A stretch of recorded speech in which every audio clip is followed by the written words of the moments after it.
नमस्कार विद्यार्थी मित्र मैत्रिणींनो, स्वागत आहे तुमचे डेली करंट अफेअर्स या आपल्या यूट्यूब चॅनलवरती।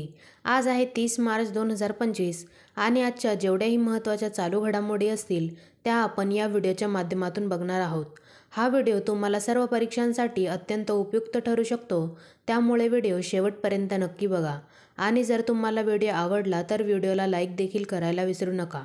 चला तर मग सेशनला सुरुवात करूया। प्रश्न पहिला आहे, कोणत्या भारतीय राज्याने धार्मिक पर्यटनाला चालना देण्यासाठी गंगा आणि शारदा नदी कॉरिडॉर विकसित करण्याची योजना जाहीर केली आहे? या प्रश्नाचे योग्य उत्तर आहे पर्याय क्रमांक सी, उत्तराखंड। उत्तराखंड या राज्य सरकारने धार्मिक पर्यटनाला चालना देण्यासाठी गंगा आणि शारदा नदी कॉरिडॉर विकसित करण्याची योजना जाहीर केली आहे। याबद्दल आपण एक्स्ट्रा पॉइंट्स बघूयात। मुख्यमंत्री पुष्कर सिंग धामी यांनी या राज्यातील धार्मिक पर्यटन वाढविण्यासाठी पवित्र गंगा आणि शारदा नद्यांच्या काठावर कॉरिडॉर विकसित करण्याची घोषणा केली आहे। राज्याच्या सांस्कृतिक आणि आध्यात्मिक वारशाचे जतन करताना यात्रेकरूंसाठी पायाभूत सुविधा आणि सुविधा सुधारणे हा या उपक्रमाचा उद्देश आहे। या प्रकल्पाचे काही उद्दिष्टे आहेत, जसे की पायाभूत सुविधांमध्ये वाढ करणे, तीर्थयात्रा पर्यटनाला चालना देणे, आध्यात्मिक वारसा जतन करणे आणि स्थानिक अर्थव्यवस्थेला चालना देणे ही या प्रकल्पाची उद्दिष्टे आहेत। अशा प्रकारे उत्तराखंड राज्याने गंगा आणि शारदा नदी कॉरिडॉर विकसित करण्याची योजना जाहीर केली आहे। पुढील प्रश्न बघूया। प्रश्न दुसरा आहे, महाराष्ट्राच्या विधानसभा उपाध्यक्षपदी कोणाची निवड झाली आहे? या प्रश्नाचे योग्य उत्तर आहे पर्याय क्रमांक सी, अण्णा बनसोडे। अण्णा बनसोडे हे राष्ट्रवादी काँग्रेस पक्षाचे पिंपरीचे आमदार आहेत। उपाध्यक्षपदाच्या निवडणुकीसाठी त्यांचा एकमेव अर्ज आल्याने त्यांची बिनविरोध निवड झाली आहे। विधानसभा अध्यक्ष आहेत राहुल नार्वेकर व उपाध्यक्षपदी निवड झाली आहे अण्णा बनसोडे यांची। पुढील प्रश्न बघूयात। प्रश्न तिसरा आहे, 92 अब्ज डॉलर किमतीचा जगातील सर्वात मोठा पांढरा हायड्रोजनचा साठा कोठे सापडला आहे? या प्रश्नाचे योग्य उत्तर आहे पर्याय क्रमांक बी, फ्रान्स। फ्रान्स येथील मोसेल विभागातील फोल्चविलर या प्रदेशात मातीखाली नैसर्गिक हायड्रोजन सापडला आहे। अहवालानुसार या शोधात कार्बनमुक्त इंधनाचा एक नवीन स्रोत प्रदान करून आणि जागतिक ऊर्जा क्रांतीच्या शिखरावर आणून जागतिक ऊर्जा बाजारपेठेत परिवर्तन घडवून आणण्याची यामध्ये क्षमता आहे। अशा प्रकारे 92 अब्ज डॉलर किमतीचा जगातील सर्वात मोठा पांढरा हायड्रोजनचा साठा फ्रान्स येथे सापडला आहे। पुढील प्रश्न बघूयात। प्रश्न चौथा आहे, अनिसूर रेहमान यांनी संपादित आणि अनुवादित केलेल्या कोणत्या पुस्तकाला अनुवाद 2024 साठी साहित्य अकादमी पुरस्कार मिळाला आहे? या प्रश्नाचे योग्य उत्तर आहे पर्याय क्रमांक बी, हजारो ख्वाहिशे ऐसी। या पुस्तकाच्या अनुवादासाठी अनिसूर रेहमान यांना साहित्य अकादमी पुरस्कार मिळाला आहे। पुस्तकाचे पूर्ण नाव आहे हजारो ख्वाहिशे ऐसी, उर्दू गझलांचे अद्भुत जग। हे पुस्तक इंग्रजी भाषेमध्ये अनुवादित झाले आहे। साहित्य अकादमी पुरस्कारामध्ये अजून देखील विजेते आहेत, जसे की यशोधरा दालमिया यांच्या सय्यद हैदर रजा एक अप्रतिम आर्टिस्ट की जर्नी या इंग्रजी पुस्तकाच्या हिंदी अनुवादासाठी मदन सोनी यांना पुरस्कार देण्यात आला आहे। पुढील प्रश्न बघूयात। प्रश्न पाचवा आहे, नुकत्याच झालेल्या वाढीनंतर भारतातील संसद सदस्यांसाठी MP नवीन मासिक वेतन किती आहे? या प्रश्नाचे योग्य उत्तर आहे पर्याय क्रमांक सी, 1,24,000। याबद्दल आपण अजून माहिती जाणून घेऊयात। MP म्हणजे अधिक वेतन। केंद्राने खासदारांच्या पगारात 24% वाढ करून त्यांचा पगार 1.24 लाख रुपये करण्याचा निर्णय घेतला आहे, जो पूर्वीचा महिना 1 लाख रुपयांचा होता। दैनिक भत्ता 2,000 रुपयांवरून 2,500 रुपये करण्यात आला आहे आणि पेन्शनमध्ये देखील वाढ करण्यात आली आहे। प्रत्येक खासदाराला स्वतःसाठी आणि त्याच्या कुटुंबासाठी मोफत वैद्यकीय सेवा, दिल्लीमध्ये भाडेमुक्त निवास व्यवस्था किंवा दरमहा 2 लाख रुपये गृहभत्ता देखील दिला जातो। अशा प्रकारे संसद सदस्यांचे नवीन मासिक वेतन 1,24,000 रुपये झाले आहेत। पुढील प्रश्न बघूयात। प्रश्न 6वा आहे, SRFI इंडियन टूर 2025 मध्ये एकेरीचे विजेतेपद कोणी जिंकले आहे? या प्रश्नाचे योग्य उत्तर आहे पर्याय क्रमांक सी, अनाहत सिंग आणि वीर चौत्रानी यांनी SRFI इंडियन टूर 2025 मध्ये एकेरीचे विजेतेपद जिंकले आहे। अनाहत सिंग आणि वीर चौत्रानीने आशियाई क्रीडा स्पर्धेत कांस्य पदक देखील जिंकले होते। चेन्नई येथील इंडियन स्क्वॉश आणि ट्रायथलॉन अकादमी येथे SRFI Indian tour 2025 PSA challenger स्पर्धेत अनुक्रमे महिला आणि पुरुष स्क्वॅश विजेतेपद अनाहत सिंग आणि वीर चौधरीने मिळविले आहे. पुढील प्रश्न बघूयात. प्रश्न 7वा आहे. पहिल्या भारत आफ्रिका नौदल सरावात एक्सरसाइज ऐक्यम यामध्ये कोणते 2 देश सह-होस्टिंग करणार आहेत? या प्रश्नाचे योग्य उत्तर आहे पर्याय क्रमांक C, भारत आणि नायजेरिया. याबद्दल आपण अजून माहिती बघूयात. ऐक्यम, ज्याचा संस्कृतमध्ये एकता असा अर्थ होतो.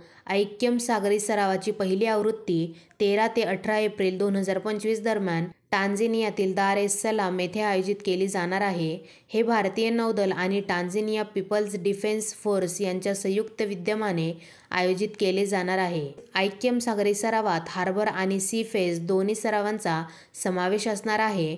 भारत आणि टांझेनिया यांनी संयुक्तपणे आयोजित केलेल्या ऐक्यम सागरी सरावात दक्षिण Africa, Kenya, Eritrea, Comoros, जिबुती, Madagascar, Mauritius, Seychelles आणि मोझाम्बिक यांचा देखील सहभाग असणार आहे. अशा प्रकारे पहिल्या भारत आफ्रिका नौदल सरावात भारत आणि नायजेरिया हे 2 देश सह-होस्टिंग करणार आहेत.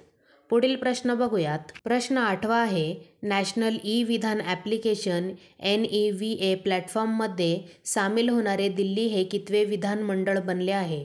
या प्रश्नाचे योग्य उत्तर आहे पर्याय क्रमांक D, 28वे. याबद्दल आपण अजून माहिती बघूयात. हे दिल्ली सरकारसाठी एक महत्त्वपूर्ण पाऊल आहे जे डिजिटल प्रशासनाला चालना देईल. यामुळे ते पेपरलेस आणि डिजिटल विधान प्रक्रियेकडे वाटचाल करत आहेत. आता आपण NEVA काय आहे हे बघूयात. NEVA हे एक कार्यप्रवाह प्रणाली आहे जी सभागृहाच्या अध्यक्षांना सभागृहाचे कामकाज सुरळीतपणे चालविण्यासाठी मदत करते. या प्लॅटफॉर्मचा उद्देश विधायी कार्यपद्धतीमध्ये अधिक कार्यक्षमता, सुलभता आणि टिकाऊपणा आणणे आहे. तसेच दस्तऐवजांमध्ये रिअल टाईम ॲक्सेस उपलब्ध करणे आणि आमदार आणि सचिवालय कर्मचाऱ्यांमध्ये समन्वय सक्षम करणे हा याचा उद्देश आहे. NEVA ही एक डिजिटल इंडिया कार्यक्रमाअंतर्गत 44 मिशन मोड प्रकल्पांपैकी एक आहे व यामध्ये सामील होणारे दिल्ली हे 28वे विधानमंडळ बनले आहे. पुढील प्रश्न बघूयात. प्रश्न 9वा आहे. 2025 मध्ये कोणता देश जगातील सर्वाधिक दूध उत्पादक देश बनला आहे? या प्रश्नाचे योग्य उत्तर आहे पर्याय क्रमांक A, भारत. आपला भारत हा 2025 मध्ये जगातील सर्वाधिक दूध उत्पादक देश बनला आहे. याबद्दल आपण अजून माहिती बघूयात. भारताचे सध्याचे उत्पादन 239 दशलक्ष मेट्रिक टन MMT एवढे आहे. केंद्रीय पशुसंवर्धन आणि दुग्ध व्यवसाय मंत्री राजीव रंजन सिंग यांनी लोकसभेत याबद्दल घोषणा केली की पुढील 5 वर्षात भारताचे दूध उत्पादन 300 MMT पर्यंत वाढवण्याचे उद्दिष्ट आहे. 2021-22 मध्ये जागतिक दूध उत्पादनांपैकी 24.64% उत्पादन भारतात झाले आहे व यामुळे भारत जगातील सर्वात मोठा दूध उत्पादक देश ठरला आहे. 2014 मध्ये सुरू झालेल्या राष्ट्रीय गोकुळ मिशन RGM मुळे ही वाढ लक्षणीयरित्या वाढली आहे. जागतिक दूध उत्पादनात भारताचा वाटा 24% पेक्षा जास्त आहे. भारतात दरडोई दुधाचा वापर दररोज 471 ग्रॅम आहे. GDP मध्ये दुधाचे योगदान 4.5% एवढे आहे व यामुळे 2025 मध्ये भारत हा जगातील सर्वाधिक दूध उत्पादक देश बनला आहे. पुढील प्रश्न बघूयात. शेवटचा प्रश्न, प्रश्न क्रमांक 10 आहे. कोणत्या देशाने अलीकडेच न्यू डेव्हलपमेंट बँकेत NDB मध्ये सामील होण्याचा निर्णय जाहीर केला आहे? या प्रश्नाचे योग्य उत्तर आहे पर्याय क्रमांक B, इंडोनेशिया. याबद्दल आपण अजून माहिती बघूयात. NDBचे सध्याचे अध्यक्ष आणि ब्राझीलच्या माजी अध्यक्षा डिल्मा रोसेफ यांच्या भेटीदरम्यान अध्यक्ष प्रबोवो सुबियांतो यांनी ही घोषणा केली आहे.